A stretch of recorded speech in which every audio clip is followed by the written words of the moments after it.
This is part 2 of the Indian polity, in which I will be covering the chapter 2 of the Lakshmikant, which is the making of the constitution. And as I said earlier, these are the notes which are made specifically from the Lakshmikant. So if you are watching the videos, then it means that you are not missing any of the point which is in the Lakshmikant. Everything is written here in the short notes. So start with the making of the constitution, कि हमारा जो constitution है वो कैसे शुरू होता है और वो कैसे बनता है. सो सबसे पहले 1934 में अगर हम बात करते हैं the idea of the constitution. 1934 में जो idea of the constitution assembly है of India was put forward by the M N Roy. M N Roy जो थे, जिनको pioneer of the communist movement भी बोला जाता है, तो M N Roy put the first time the idea कि we should have the constituent assembly which will form the constitution for India. It was put forward in 1934. And then in 1935, the Indian National Congress, the INC, for the first time, they officially demanded the Constituent Assembly to frame the Constitution of India. ठीक है, उसके just एक साल बाद INC के दिमाग में आया कि अब हमें एक Constituent Assembly चाहिए. So they demanded officially from the Britishers. Then in 1938, you will see Nehru declared that constitution must be framed without outside interference. Means हमें बाहर से किसी का भी interference नहीं चाहिए. It should be on the basis of the adult franchising. Means everyone should have right to vote for the constituent assembly, so that everyone can elect the constituent assembly above the 18 years of age. तो adult franchising के basis पे नेहरू जी का ये मानना था. Then in 1940, August offer, this is the most important, that in August offer 1940 Britishers की ने constitution की जो डिमांड थी उसको एक्सेप्ट किया. सो ये क्वेश्चन बहुत बार पूछा जाता है, like in which of the following or in which of the following act or any of the offers in which the Britishers accept the constitution. ठीक है, कि कॉन्स्टिट्यूशन इन्हें दिया जाना चाहिए. देन 1942 सर स्टेफोर्ड क्रिप्स, जो कि कैबिनेट के मेंबर्स थे, they came to India with the draft proposal of the British government on framing of the independent constitution to be adopted after the World War II, and this proposal was rejected by the Muslim League. ठीक है, इसमें मुस्लिम league ने proposal को reject कर दिया था because Muslim league demanding the separate nation called Pakistan. तो उस टाइम पे 1942 में ऐसी कोई बात नहीं कही गई थी, इसीलिए मुस्लिम लीग ने उसको रिजेक्ट कर दिया. देन 1946 हमारी कॉन्स्टिट्यूएंट असेंबली बनती है. कॉन्स्टिट्यूएंट असेंबली की पहली बात एम एन रॉय ने 1934 में की थी, एंड फिर वो जाके आपकी बनती है 12 साल बाद, विच इज़ इन 1946. ठीक है, नवंबर 1946 में it was formulated under the cabinet mission plan. जो कैबिनेट मिशन प्लान था उसके बेसिस पर कॉन्स्टिट्यूएंट असेंबली को बनाया जाता है. अब जो कॉन्स्टिट्यूएंट असेंबली थी, इसमें जो लोग थे, they are partly elected and they are partly nominated body. तो इलेक्टेड एंड नॉमिनेटेड बॉडी का क्या मतलब है? Suppose this is the constituent assembly, you will see there are so many members. ठीक है, कॉन्स्टिट्यूएंट असेंबली में सपोज जितने भी मेंबर्स हैं, अगर तो वो इलेक्टेड हैं, ठीक है, इसमें अगर आप 200+ मेंबर्स बोलते हैं and they if they all are elected, तो इसे इलेक्टेड बॉडी बोला जाएगा. मीन्स किसी के द्वारा इनको वोट किया गया है. Suppose these are the local people and these local people has elected their representative to be present in the constituent assembly, then it will be called the elected body. But it is partly elected and it is partly nominated. That means that half or more than half people are elected and rest are nominated.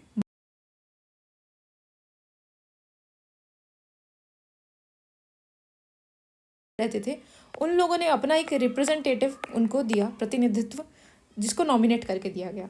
And बाकी जो लोग यहाँ पे elected बैठे थे, they are indirectly elected, क्योंकि provincial assembly ने उनको इलेक्ट किया था.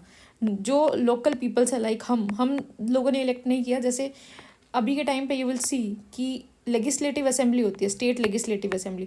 तो स्टेट लेजिस्लेटिव असेंबली के जो मेंबर्स हैं, जब वो लोगों को इलेक्ट कर रहे हैं for the constituent assembly, then it is called the indirect election. And who themself are elected on the limited franchise, वो लिमिटेड फ्रेंचाइजी के बेसिस पे इलेक्ट किया गया था. And this was asked in 2013. और जो अब असेंबली जो थी वो सारे सेक्शंस को रिप्रेजेंट करती थी, जैसे Hindu, Muslim, Sikh, Parsi, Anglo Indians, Indian Christians, SC STs and even women, तो हर सेक्शन को वो रिप्रेजेंट कर रही है। तो पहली मीटिंग होती है इसकी 9 दिसंबर 1946 को। तो पहली मीटिंग 9 दिसंबर 1946 को होती है। जो पहली मीटिंग में मुस्लिम लीग ने बॉयकॉट किया, मुस्लिम लीग प्रेजेंट ही नहीं हुई। And in this point you will see that Sachindra Sinha was made a temporary president based on the French practice. ठीक है, ये भी याद रखना कि फ्रेंच प्रैक्टिस के बेसिस पे हुआ था।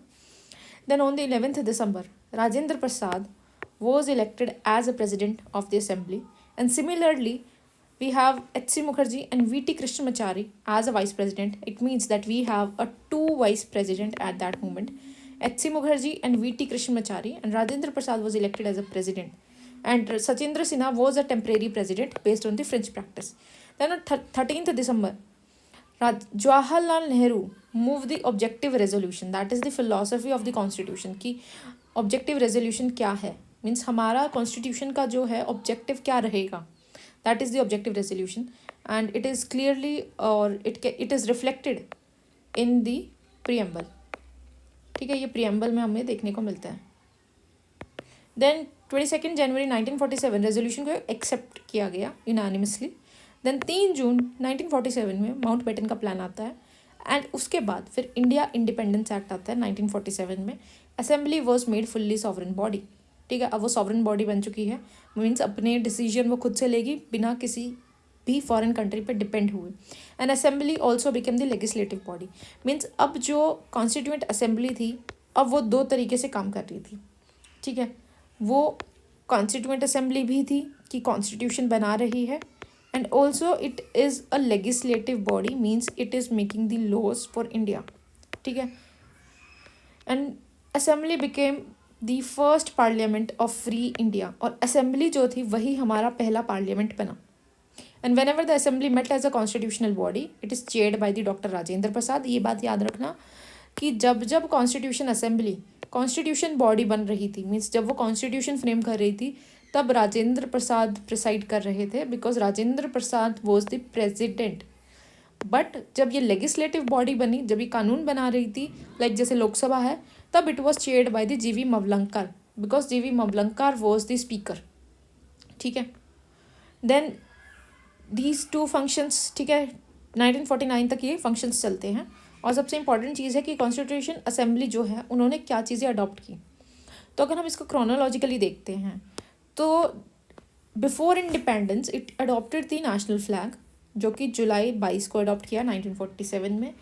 Then it adopted the national anthem on January 24, 1950 and national song on 24, 1950, and on the same day they elected Rajendra Prasad as a first president of India.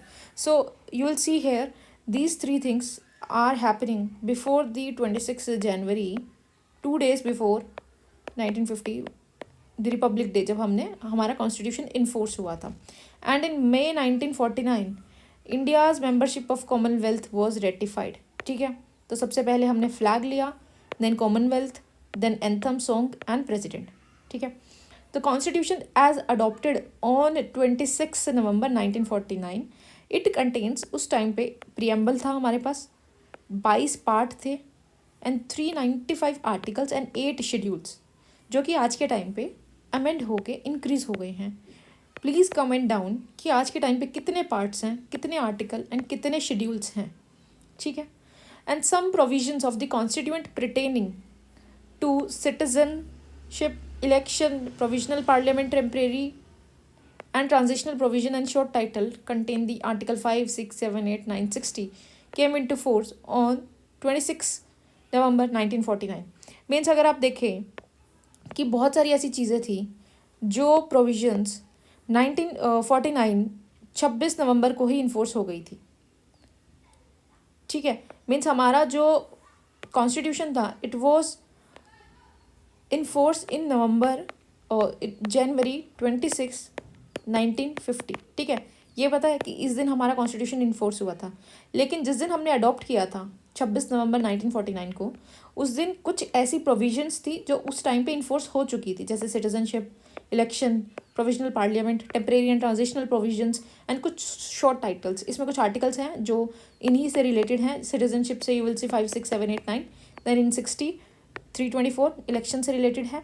Then you will see 366, 367, ये सारे 393 ये उस time पे enforce हो गए थे before the enforcement of the full constitution. ठीक है, नाउ मेजर कमेटीज़ आती हैं। अब ये कमेटीज़ याद रखना कि कौन कौन सी कमेटीज़ है। ठीक है, जो ड्राफ्टिंग कमेटी थी जिसने कॉन्स्टिट्यूशन को ड्राफ्ट किया था, ड्राफ्ट मीन्स आपने इकट्ठा करके उसको लिखा पूरा, मतलब ड्राफ्ट किया क्या क्या कॉन्स्टिट्यूशन में होना चाहिए। It was chaired by the B.R. Ambedkar.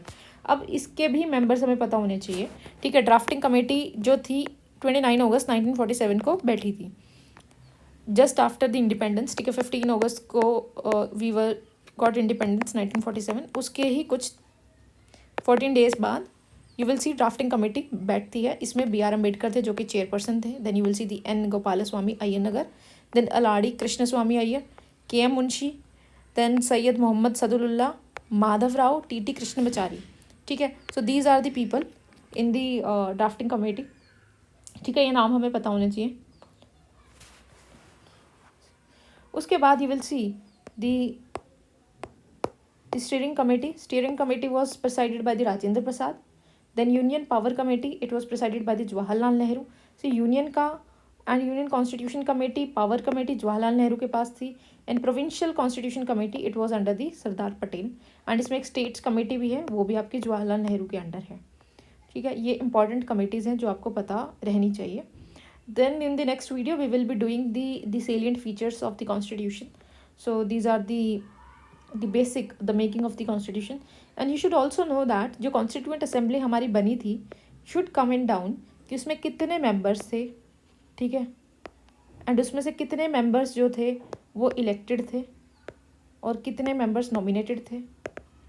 And after partition with the Pakistan how many members has been reduced और how many members has been transferred to the Pakistan। ठीक है, तो वो पूरा एक बार डिटेल देख लेना कि कितने मेंबर्स इसमें थे।